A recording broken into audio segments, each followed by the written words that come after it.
Subscribe Sadhguru Sai Creations. நாள்பட்ட வெள்ளைப்படுதல் லேடிஸ்க்கெலாம் பார்த்திங்கன்னா ஒருத்தர் நரங்கி போயிருப்பாங்க. எத்தனை பெண்கள் சின்ன குழந்தைங்கள அப்பா அம்மாட்ட கூட எனக்கு வெள்ளைப்படுதுன்னு சொல்ல மாட்டேங்கிறாங்க. இது எலும்புருக்கி நோய் வரைக்கும் கொண்டு போய் நிறுத்திடும். ரத்தத்தை சுண்ட வச்சிடும், குடலை காலி பண்ணிடும், மூளையை காலி பண்ணிடும், டென்ஷன் ஆக்கிவிடும், உடல் வெப்பத்தை அதிகப்படுத்திடும்.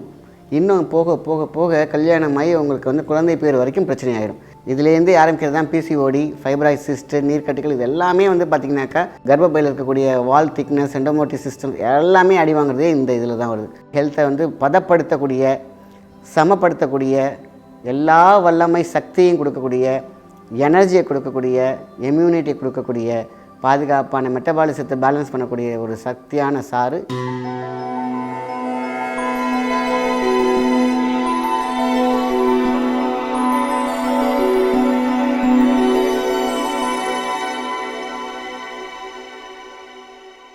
வணக்கம், உங்கள் மாயன் செந்தில்குமார். இன்றைய பதிவு மிகவும் முக்கியமானது, மருத்துவ பகுதியும் கூட.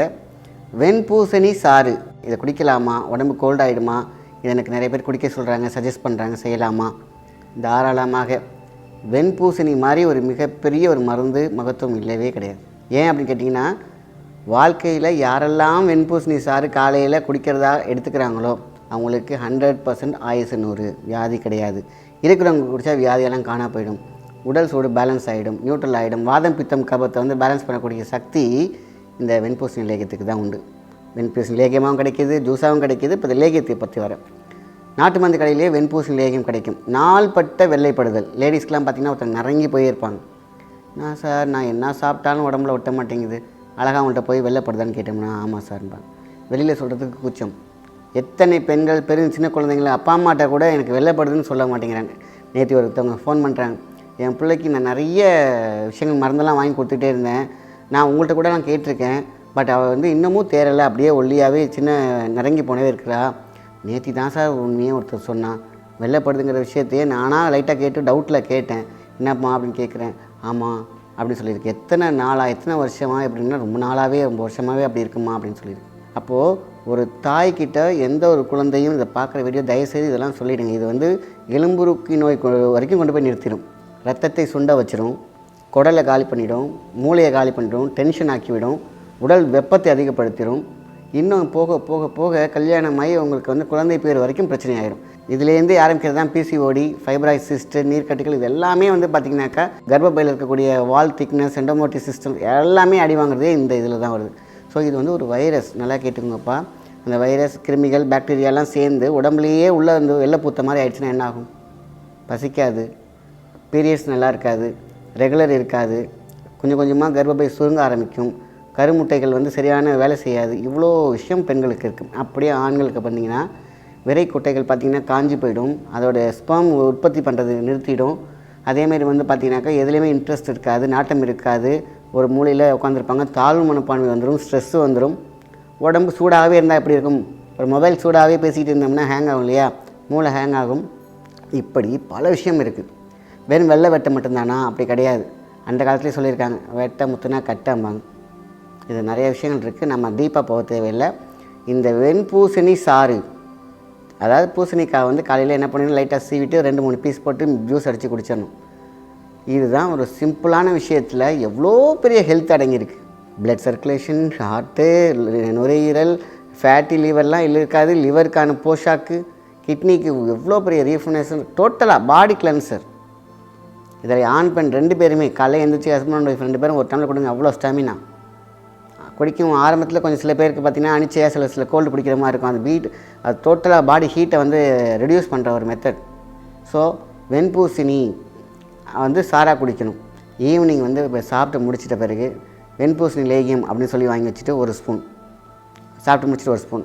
இது காலையில் வெண்பூசணி சாறு, வெண்பூசணி லேகியம் நைட்டு. இது 2ம் எடுத்துகிட்டோம்னாக்கா தேராத உடம்பும் தேறிவிடும். அப்படியே ஒல்லியாகவே இருக்காங்க இல்லையா, அது கர்ப்பப்பை சூப்பராகிடும். உடம்புல எல்லா போஷாக்கும் வந்துடும், விட்டமின் வந்துடும், மெட்டபாலிசம் வந்துடும். உங்களுக்கு நோய் எதிர்ப்பு சக்தினா இதுதான். உடம்பை கலன்னு எப்பொழுதும் உடம்பாக வச்சுருக்கக்கூடிய ஜூஸ் என்னென்னு கேட்டிங்கன்னா இந்த வெண்பூசணி சாறு. இல்லை உங்களுக்கு கசப்பாது ஒருப்பாதெல்லாம் ஒரு தண்ணி காய் தானே உங்களுக்கு. அந்த மாதிரி சூப்பரான ஒரு விஷயம் இந்த வெண்பூசணி சாறு. இதை காலையில் யார் வேணால் எடுக்கலாம். குழந்தைங்க கூட எடுக்கலாம். குழந்தைங்கன்னா நான் சொல்கிறது 8 வயசுக்கு மேலே. 8 வயசுக்கு மேலே ஏன் சின்ன வயசு குடிக்கக்கூடாதா? அவங்களுக்கு எல்லாமே இருக்கும். குழந்தையாக இருக்கும்போது எல்லா சத்தும் இருக்கும், எல்லா இம்யூனிட்டி இருக்கும். போக போக தான் குறைய ஆரம்பிக்கும். ஸோ 10 வயசுக்கு மேலே இந்த ஆண்களாக இருக்கட்டும், பெண்களாக இருக்கட்டும், குழந்தைங்களாக இருக்கட்டும், ஸ்கூல் போகிறவங்க மெமரிலாம் வேறு மாதிரி இருக்கும். அவங்க எந்த டென்ஷன் ஆக மாட்டாங்க, உட்காந்து கூர்ந்து கிளாஸை கவனிப்பாங்க, கவன சிதற்பாடு இருக்காது. ஸோ மெமரி நல்லாயிருக்கும். உடம்பாக வச்சுக்கக்கூடிய ஒரு அற்புதமாக செலவில்லாத ஒரு சாறுனா வெண்பூசணி சாறு.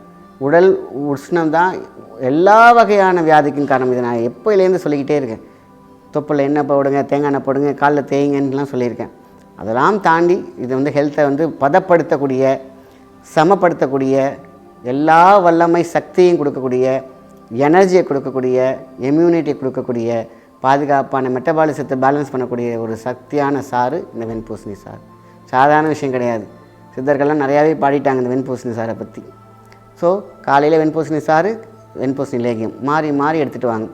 ஸோ இந்த மாதிரி நம்ம வந்து எடுத்துகிட்டு வந்தாலே போதுமான விஷயம். ஹெல்த்து, சுகர், பிபி, உங்களுக்கு வருங்காலத்தில் வரக்கூடிய வியாதிகள் எதுவுமே உங்களை அண்டாது, இருந்தாலும் குறைய ஆரம்பிச்சிடும். எல்லா உறுப்புலையும் ஒரு பாயிண்ட் அடைச்சிட்ருக்கும். ஏதாவது ஒரு டிசீஸ் வந்து பார்த்திங்கன்னா ஒரு மெடிசன் சாப்பிட்றதா இருந்துச்சுனாலோ கார்பனோட்டெல்லாம் அடைச்சிருக்கும் அந்த ஹோலை. அதை போய் எடுத்து விட்டுட்டு க்ளீன் பண்ணி ஒரு உறுப்பை நம்ம அந்த காலத்தில் வந்து வண்டியை கொண்டு போனோம்னாக்கா கார்பரேட் க்ளீன் பண்ணி போடுவாங்கள்ல, ஓராயில் பண்ணுற மாதிரி. சிம்பிளாக சொன்னோம்னா உடம்பை ஓராயில் பண்ணுறது தான். உச்சி முதல் பாதம் மாதிரி பிரெயின்லாம் அசாத்திய பேலன்ஸ். சிஸ்டம்லேயே உட்காந்து மொபைலே நோண்டி மண்டை சூடு வந்துச்சு பார்த்திங்களா, அதெல்லாம் இது வரவே வராது. கூலாக சிஸ்டத்தில் அழகாக ஒர்க் பண்ணுவாங்க, கூலாக நல்லா தூங்குவாங்க, நல்லா ரிலாக்ஸாக இருப்பாங்க, சந்தோஷமாக இருப்பாங்க, எந்த வியாதியும் வராது. அவ்வளோ பெரிய சக்தி, இவ்வளோ இன்னும் அடுக்கிக்கிட்டே போகலாம். இப்பேற்பட்ட ஒரு அற்புதமான ஒரு ஜூஸை நம்ம வந்து அலட்சியமாக தான் விட்டுட்ருக்கோம். கேட்டால் சளி பிடிக்கும் சார் எனக்கு. ஹீட்டை குறைக்கும் பொழுது, அனிச்சையாக இருக்கும் பொழுது ஆட்டோமேட்டிக்காக சளி பிடிக்கிறது கிடையாது. அது கூல், அது வகையான ஒரு நார்மலாக அனிச்சையாக நடக்கக்கூடியது. அதெல்லாம் கண்டுக்காமல் அப்படியே கண்டினியூ பண்ணணும். அப்படியே கண்டினியூ பண்ண அது உங்களுக்கு உடம்புக்கு பழகிக்கோங்க. ஏன்னா லைஃப் லாங் நீங்கள் இதை எடுக்க போகிறீங்க, லைஃப் லாங் வியாதி இல்லாமல் இருக்க போகிறீங்க, ஸ்ட்ரென்த்தாக இருக்க போகிறீங்க. அப்போ அதை பழக்கிக்கணும். இது வந்து சளி பிடிக்கும்ன்ற ஒரு எண்ணத்தையே ஃபஸ்ட்டு தூக்கிட்டு, இது எனக்கு பிடிக்காது, நீங்கள் ஒரு இந்த டம்ளர் கையில் வைக்கும் போது எனக்கு சளி பிடிக்காது, மூளைக்கிட்ட அப்டேட் பண்ணிவிடுங்க. இது எனக்கு சளி பிடிக்கக்கூடாது, இது எனக்கு தேவை, இது நான் போய் எல்லா சாதனையும் என் உடம்பு சேரும், எனக்கு டிஸ்டர்பன்ஸ் இருக்கக்கூடாதுன்னு சொல்லிட்டிங்கன்னா மூளை அப்டேட் பண்ணிக்கும். உங்களுக்கு அது அலர்ஜியே ஆனாலும் அதை செய்ய விடாது. ஏன் அதை சொல்கிறேன்னா அதுக்கு ஒரு கதை இருக்குது. மூளை தான் ஒருத்தவங்களை பார்த்தோன்னே ஒன்று அலர்ஜி ஆகுது, இது எனக்கு ஒத்துக்க மாட்டேங்குது, எனக்கு சொல்கிறது காரணமே எல்லாமே வந்து மூளையில் நீங்கள் ரெஜிஸ்டர் பண்ணது தான். எனக்கு ஒரு தடவை ஏதாவது ஒரு காரணத்தினால உங்களுக்கு அது ஒத்துக்காமல் போகும். நீங்கள் உடனே அதை ஃபிக்ஸ் பண்ணிடுவீங்க. இந்த பொருள் எனக்கு ஒத்துக்காது, இதை குடித்தா எனக்கு சளி பிடிக்கும். நீங்கள் தான் மூளைகிட்ட சொல்கிறீங்க இதை குடித்தா சளி பிடிக்கும்னு சொல்லும்பொழுது மூளை அதான் நீங்கள் கேட்குறீங்கன்ட்டு அதை தான் செஞ்சு கொடுக்கும். இதை பிடிச்சா எனக்கு வயிற்றுக்கு ஆகாது, எனக்கு டிசென்ட்ரி ஆகும்னு சொல்லிகிட்டே குடிச்சிங்கன்னா ஒரு பொருளை சாப்பிட்டீங்கன்னாக்கா, ஆகா நம்ம முதலாளி இதை குடித்தானே பேதியாக்க சொல்கிறாருன்னு சொல்லிட்டு அதை புரிஞ்சுக்கிட்டு அது வேலையை செய்யும். இப்படி நாம் சொல்கிறது தான் முன்னோடியாக இருப்போம். சில பேர் ஃபோன் எடுக்கும் போது ஒன்றும் இல்லை சார் அப்படின்னு ஆரம்பிப்பாங்க. அவ்வளோதான், அந்த விஷயம் பேசிய பிரயோஜனம் ஒன்றும் இல்லை தான். ஏன்னா உங்களுக்கு முன்னாடி அந்த வார்த்தை மூளை அது வாங்கிடும். ஓ ஒன்றும் இல்லை இது போல் இருக்குது, இது செஞ்சிடக்கூடாதுன்னு முடிவாயிடும். அது செய்யவே செய்யாது. கேட்கும் போதே இல்லை அப்படின்னு ஆரம்பிப்பாங்க. இல்லைன்னா நான் ஒன்றும் இல்லை அப்படின்னு ஆரம்பித்து பேசுவாங்க. தயவுசெய்து நோட் பண்ணுங்கள், நம்ம வார்த்தைக்கு முன்னாடி நம்ம மூளை அதை கவனிக்கும். நீங்கள் என்ன சொல்கிறீங்களோ அது வேத வாக்காக எடுத்துக்கும் மூளை. அதனால் சொல்லக்கூடிய வார்த்தைகள் எதுக்கு அதை சொன்னேன்னா, இதை சாப்பிட்டா எனக்கு சளி பிடிக்கும், இதை சாப்பிட்டா எனக்கு ஒத்துக்காது அப்படி விட்டுடுங்க. இதை சாப்பிட்டா நல்லது, இதை சாப்பிட்டா நான் நல்லா இருப்பேன், இதை சாப்பிட்டா எனக்கு வந்து அவ்வளோ சக்தி கிடைக்கும் அப்படின்னு நீங்கள் முன்னாடி ரெஜிஸ்டர் பண்ணிக்கோங்க உங்களுக்கு. அப்புறம் சாப்பிட்டு பாருங்கள், உங்களுக்கு எதுவுமே பண்ணாது. ஸோ இது எல்லாமே உடலுக்கு தேவையானது. இந்த வெண்பூசணி சாரும் வெண்பூசணி லேகியமும் கைவிட்டுறாதீங்க. அது உங்களுக்கு மிகப்பெரிய கெட்டியான லைஃப், அதாவது உங்களுக்கு ஸ்ட்ராங்கான ஒரு மனசு, ஸ்ட்ராங்கான உடம்பு, மசில்ஸ்க்கு அவ்வளோ பெரிய பவர். ஸோ இது என்னடா ஒரு வெண்பூசணிக்கு இவ்வளோ பெரிய கதை பேசிகிட்டு இருக்கான் நினைக்காதீங்க. இதை வந்து அசால்ட்டாக விட்டுறாதீங்க. வெண்பூசணி சாறு ஒரு மனிதனை நீடித்த ஆயுளை கொடுக்கும், நீடித்த இரத்தத்தை, அதை ரத்தம் டீக்காதுன்னு சொல்கிறாங்க, ரத்தத்தை சுத்தப்படுத்தும், ரத்த நாளங்களை இம்ப்ரூவ் பண்ணிகிட்டே இருக்கும். ரத்தம் இல்லாதவங்களாம் குடிக்கலாம் தாராளமாக. ஒரு சின்ன விஷயமாக எடுத்துக்காதீங்க. பல பேர் பலவிதமான நோய்களை பாடுபட்டுக்கிட்டு இருக்காங்க.